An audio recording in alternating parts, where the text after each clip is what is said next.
life of Jesus. People, they come to Jesus, but they do not truly know who He is.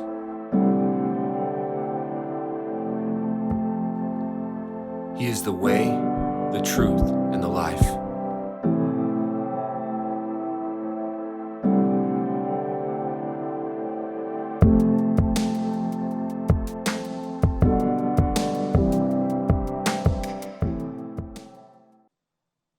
So we've been walking through the Christmas season and these stories around Jesus' birth the last 4 weeks. And we've seen that the story does not begin with Jesus, but long before. I mean, the Old Testament speaks of a coming Messiah and gives this genealogy through Abraham and through David. And we saw with Mary that nothing is impossible with God. And God, He will use who He wants to carry out His plan. And a lot of times it's the least likely person. Because it's not about the person. It's about glorifying God. And then we saw the shepherds, a symbol of this protection as we walk through the valley of the shadow of death. As we walk through this difficult world, the shepherds are there to lead us. The shepherd, Jesus, is there to lead us. And so the last week of Advent, which is the 4 weeks leading up to Christmas, takes us to this Magi, which is the word used in the Greek for magician. And not like the cool magicians, those that are cutting ladies in half and pulling rabbits out of a hat.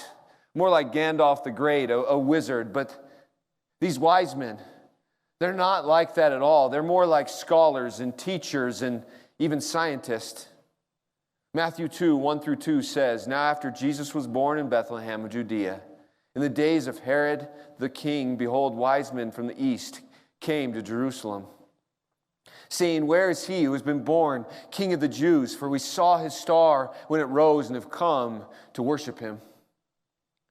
And most scholars think that they were Persians, which is basically modern day Iran and Iraq, which is really cool because there's so much history in the Bible. There's so much history in this part of the world. I mean, Abraham came from this part of the world. And there's also this cool story about a prophet named Balaam. And Balaam resided near the Euphrates River, which is also where Babylon was located. And these were both in Persia. And Babylon is where the Israelites were taken captive. And Daniel is one of those Israelites that was taken captive. So we see Balaam, and there's this story about this talking donkey. And it's kind of like Shrek, but not that funny because Balaam really wasn't as aware as the donkey. And anyway, Balaam is a paid for prophecy. But he only prophesies the truth, so we must give that to him. And the enemies of Israel wanted him to curse Israel, but instead he speaks a blessing on Israel and curses the Moabites, the very people that wanted to curse him and paid Balaam. And even at this time, God is working in the Gentiles' lives. Balaam even says it in Numbers 24:17. He's talking about Jesus. "I see him, but not now. I behold him, but not near. And a star shall come out of Jacob, and a scepter shall rise out of Israel. And it shall crush the forehead of Moab and break down all the sons of Sheth." The people in this area, they had heard stories, and they were looking for something out of Jacob, which is another name for Israel. And to their great astonishment, how amazing would it have been to actually see a star? How clear did God make it? How clear is God making it to you? I mean, if you are just willing to listen. You see, around Christmas time in 2020, we saw this star, Jupiter and Saturn, they merged, and it was amazing, and it was in the west. And I could not help but think of this star, Jesus' star. But I truly believe that Jesus' star was even more clear to the wise men. I believe that it was supernatural. And these wise men, they followed the star because they were looking for it. I mean, they may have had text from Balaam, and they may have had text from Daniel laying out the timetable of when this star was going to appear. And they may have just had information from God, just like Balaam did. But what's so cool is they obviously listened. You see, I was coaching baseball for Grace University a couple years back. And when I was recruiting, my first question was always, "Do you believe in Jesus?" That was a prerequisite to get into school, and I figured either I could tell them about the gospel or I could recruit them based on their answer. And I had this one young man tell me, No, he believed in science. And I looked at him and I told him, me too. I mean, science and Christianity go together. I mean, this has been a common theme throughout this series. And these wise men, they studied the world around them and they came to the conclusion that there was a God. Other men throughout history have done the same. Scientists like Isaac Newton, Galileo, Francis Bacon, Blaise Pascal, and even Albert Einstein. Some of the smartest men in history believed in a God. And the universe around us calls for the supernatural. The science calls for a creator. And if there is a creator, he can and he will intercede. You see, I would have thought that Herod and the priests would have seen the star.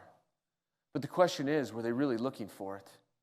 I mean, they know the scripture. They know that Jesus was to be born in Bethlehem. But it was the Gentiles, the wise men who seek out the child and worship him. Sometimes things are so obvious. If we would just open our eyes, the problem is that we open our eyes, we might give away some of the control we have over our lives. And Herod, he does not want to give up control. I mean, he even killed at least one of his wives and two of his brothers to keep it. He's not a good guy. But what happens when we see the star? What happens when the wise men see the star? Matthew 2:10. When they saw the star, they rejoiced exceedingly with great joy. They go into the house. So we know this is sometime later. And they fall down and they worship him. These are the first people that were not Jewish to worship Jesus. Jesus has always been for all people. And they worship him by giving him these gifts of gold, frankincense, and myrrh. And gold, it represents divinity. They knew that Jesus was God. And frankincense, it represents holiness and righteousness and worship. And Jesus was all of these things. And he was willing to give himself up for you and I. And then myrrh, it represents this bitterness and suffering and affliction. It was used in embalming, which is to prepare people for burial. And Jesus did all of this on the cross.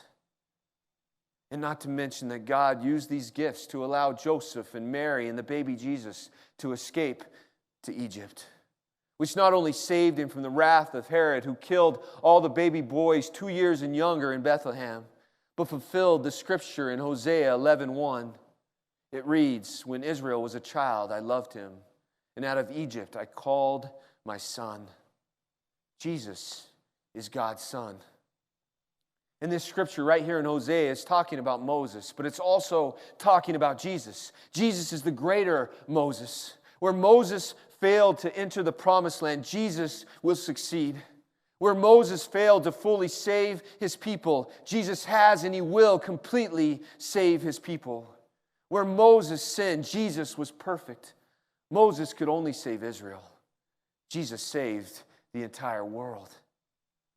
So Herod dies and Joseph takes his family back to Nazareth. Matthew 2:21-23. And he rose and took the child and his mother and went to the land of Israel. But when he heard that Archelaus was reigning over Judea in the place of his father Herod, he was afraid to go there. And being warned in a dream, he withdrew to the district of Galilee.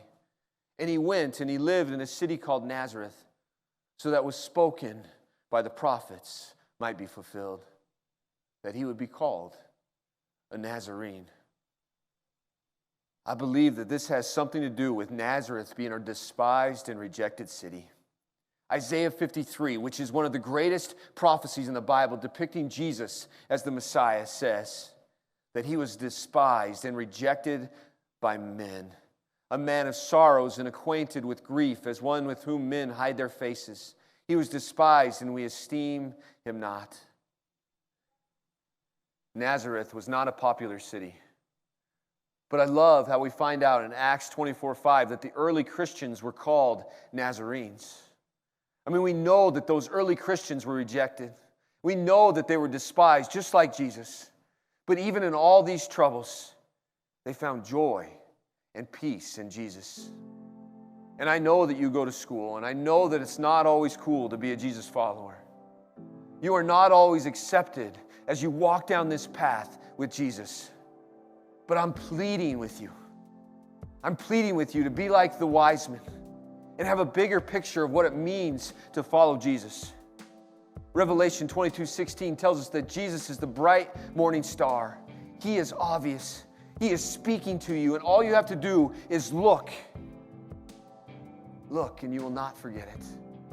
Jesus is there for you.